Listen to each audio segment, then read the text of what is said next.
Como é que está a questão do armamento agora, né? Para quem... Vou falar primeiramente aqui do CAC, ou quem tirou o CR ali. Quando ele deseja, agora, adquirir uma arma de fogo para posse. Vou pensar que a gente começando de baixo, né? Então, o que acontece é o seguinte, eu assumi essa delegacia que faz o controle de armas e produtos químicos em junho de 2022. Então, eu peguei ali o segundo semestre do governo anterior, do governo Bolsonaro, com a legislação vigente à época, e depois peguei todo o ano de 2023 com já a legislação do atual governo.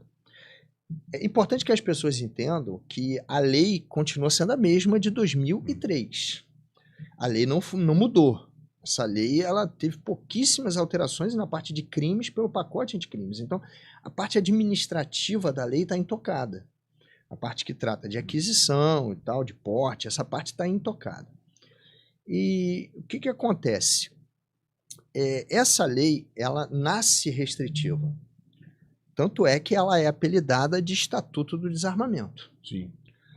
O que o governo anterior tentou fazer foi flexibilizar essa lei através de atos infralegais, através de regulamentos, de decretos. Durante um certo tempo funcionou, as pessoas se sentiram muito confortáveis porque estava funcionando, só que naturalmente essas normas editadas pelo Executivo iam ser questionadas. E foram questionadas junto ao Supremo. E o Supremo deu um primeiro freio nisso em setembro, outubro do ano passado, quando julgou a ação direta de inconstitucionalidade a 6119. E duas coisas ficaram marcantes ali, ditas pelo Supremo. Tá? E eu quero deixar registrado aqui, antes que o pessoal comece a me xingar, que eu estou só explicando, não estou dando minha opinião pessoal. Eu estou explicando. É uma análise técnica. É uma análise técnica, jurídica. porque senão começam aquelas coisas absurdas. Então, o que o Supremo disse? O Supremo disse, primeiro, que armas de alta potência, longas, como, por exemplo, fuzis, rifles, etc., são exclusivas das Forças Armadas e dos órgãos de segurança pública. E isso, talvez, agora mesmo, o próprio Exército tenha dificuldade em liberar esse tipo de arma, até para o CAC que possa chegar no nível 3, por conta dessa decisão do Supremo. Então, o Supremo bateu esse martelo, isso impactou principalmente a atividade do Exército no que tange aos CACs. O Exército paralisou a compra de fuzis à época por esse público. E uma outra parte da decisão do STF que aí impactou a questão da Polícia Federal foi quando ele deu uma interpretação conforme a Constituição ao artigo 4º da Lei 10.826. Por quê? O artigo 4º, no parágrafo lá, ele menciona que para adquirir uma arma, posse, ele precisa declarar a necessidade. Como é que isso era interpretado? O cidadão declara, a declaração tem uma presunção de veracidade, a administração é que teria que provar que aquela declaração é falsa. Então, não feito isso, ele adquire a arma. Funcionava assim. Para até 4 armas, até essa decisão do Supremo, as pessoas estavam adquirindo com essa simples declaração. E tinha gente que fazia declaração de 3, 4 linhas. Né? E apresentava a documentação toda correta, antecedentes criminais, psicológico, técnico de tiro e tal, comprava, normalmente. O STF deu uma trava nisso. O que o STF disse?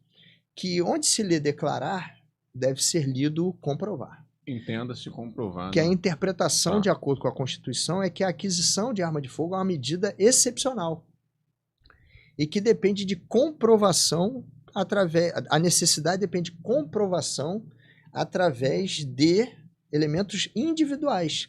Então, o que o STF disse em linhas gerais?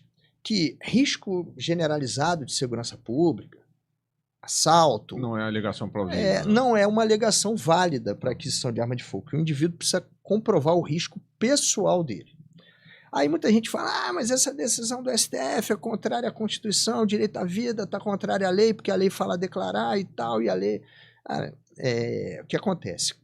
O Supremo dá a última palavra em termos de de interpretação de normas à luz da Constituição. A hermenêutica, não. Exatamente. A gente pode até discordar, mas quando ele decide, principalmente nesse tipo de controle, para quem está nos assistindo, ele vincula a autoridade administrativa. Então, muita gente hoje chega e fala assim, porque eu morar no Rio de Janeiro já é um argumento suficiente. Mas está indo de encontro ao que foi dito pelo Supremo. Eu não estou dizendo que o Rio de Janeiro não é violento, não estou dizendo que as pessoas não correm risco, não estou falando isso. Mas eu estou dizendo que isso é exatamente o contrário do que o STF afirmou. O STF está dizendo, olha, para o cara comprar arma, ele tem que demonstrar o risco para ele. E o risco dele tem que ser diferente do risco que a população em geral corre. E hoje, e ainda para piorar esse quadro, hoje o atual decreto, que é o 11.615, só permite a aquisição de 2 armas. Enquanto isso não for regulamentado para as forças policiais, para as forças militares já foi, pela portaria 164 do COLOG, né, do Exército Brasileiro.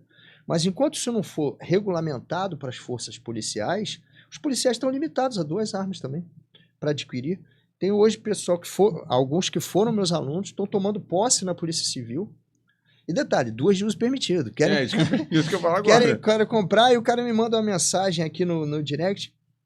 Ô, professor, eu quero comprar uma 9mm. Se eu entrar aí com autorização, a Polícia Federal vai emitir uma autorização. Aí eu falo, olha, a aquisição de arma de uso restrito é só com o Exército. O artigo 27 da Lei do Desarmamento é claro, é o Exército. Pô, mas está escrito no decreto que eu, como integrante de órgão de segurança pública, posso ter, mas eu não estou dizendo que você não pode ter. Eu só estou dizendo que eu não tenho competência para autorizar. Que a autorização tem que ser dada pelo Exército Brasileiro. Por quê? Tivemos uma outra mudança também significativa em julho do ano passado. Armas que eram de uso permitido no governo anterior passaram a ser de uso restrito. Por quê? Saímos de 1.620 joules para 407 joules. E a portaria conjunta do Exército com a Polícia Federal, para regulamentar essa questão, dizer quais são os calibres que estão abaixo de 407, quais os calibres estão acima de 407, ainda restringiu mais no que tange a questão das armas longas. Quando disse que armas portáteis, semiautomáticas, sem importar o calibre, são todas de uso restrito. Independente do calibre. Independentemente do calibre. Então, por exemplo, se você tiver um rifle, calibre 22 RLR, semiautomático é de uso restrito. Isso gera até uma questão de dificuldade na aplicação da lei penal. Fica um pouco desproporcional também, não? Mas, por exemplo, se o cara for pego hoje com a munição, só com a munição, você é professor de direito penal, for pego só com a munição 357, ele está cometendo crime de porte ilegal de uso restrito ou de uso permitido? Bom, se essa munição 357 era para um revólver 357, é uso restrito. Mas se for para uma carabina de repetição, é permitido. Porque para arma longa é até 1.620 joules, desde que não seja semiautomática. Então, se ele for pego só com a munição, isso vai gerar um impacto de classificação do tipo penal. Tá entendendo? Quando ele pega com a arma, não tem dúvida. Mas quando ele pega só com a munição, isso gera um problema de aplicação da lei penal. Entrar num tema, mas assim, não. São questões legislativas e que aí, só que a gente não pode adaptar direito penal. Aí você começa a ter a questão de interpretação. Em dúvio pro réu nesse caso. Não, né? sempre, visão, mas assim, tem que ter uma solução, né? Não dá pra ficar assim. Dúvio pro réu hoje, amanhã, mas depois de amanhã. Vamos... Não, se ele for pego com a arma, a gente não tem dúvida. O problema é quando ele é pego só com a munição. Os tipos penais lá falam arma de fogo, acessório e munição.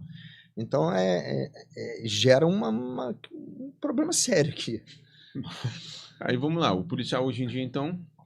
Hoje em dia, enquanto não for publicada a portaria que vai tratar dos integrantes de segurança pública, ele está limitado a aquisição dele pela Polícia Federal a 2 armas de uso permitido. 380 e um 38? Pode com 22, 32. É triste, né? Porque esses caras estão rindo porque... porque esses caras estão entrando agora, eles querem adquirir uma arma particular, eles estão aptos a isso. Claro, acabaram de passar no concurso, ter treinamento, passar por isso tudo. Aí, mas assim, existe uma lei, essa lei tem que ser cumprida. O que o que a gente está... Eu estou no grupo de estudos, na nova legislação, faço parte, sugiro lá e tal. Existe uma portaria aí para ser publicada, que é a 165 do COLOG, que trata dos integrantes de segurança pública. Só que por uma série de interesses, essa portaria ainda não foi publicada. Foi publicada a 164, tratando da aquisição dos militares, a 166, tratando de CACs. E a 165 não foi. Então a gente esperava a publicação da 165 para o final do ano passado, não foi. Estamos para o final de janeiro, ainda não houve a publicação. E isso está trazendo entraves aí para aquisição de uso restrito por parte dos policiais. Lembrei daquele meme que é um bonequinho segurando um gravetinho, tipo assim, vai, anda aí, bota a resolução 65, pô, vai, publica aí, né? Pra sair logo aí. Porque o correto, mas esse público precisa entender o seguinte, na verdade isso sempre foi assim. Durante um período muito curto não foi. Só não foi assim de 2019 a 2022, a julho de 2023. Eu quando entrei na PF, por exemplo, em 2005, que eu fui comprar uma 9mm, não tinha nem sistema ainda, era tudo papel. Já tinha computador, claro, não estou falando isso, mas não tinha o sistema hoje integrado. Então o que acontece? Você entrava com pedido em papel, dentro da tua instituição, isso ia para o órgão central nosso em Brasília, ia para o Exército. O Exército autorizava, isso voltava, aí vinha uma autorização, você comprava a arma e registrava a arma na PF. Quanto tempo demorava esse processo? Ah, cara, o meu levou uns 6 meses. Deixa eu chutar 6 meses mesmo. Demorou muito. Hoje eu acredito que não leve esse tempo todo, porque é informatizado. Mas levou em torno de uns 6 meses. A primeira arma que eu adquiri quando eu entrei para a PF foi uma Millennium 9mm. Uma PT Millennium. Cara, que era aquela... Que é aquela pequenininha. Uma PT... Eu não lembro o número dessa arma, mas o nome dela era Millennium. Eu sei qual é. Eu lembro que depois... Até não tive problema com essa arma, não. Então, ela funcionava bem. E eu atirei bastante com ela. Eu lembro que muitas mulheres depois começaram a comprar essa arma, porque se uma arma pequena também, às vezes... Sim. E ela tinha no 380, 9, não lembro se tinha calibre 40. 40 também não lembro. E aí começaram a fazer ela com a parte de cima da armação do ferrolho ali, com rosa, eu lembro disso. Essa arma era eu não tive problema com essa arma da Taurus, tive com outras, mas essa aí não tive.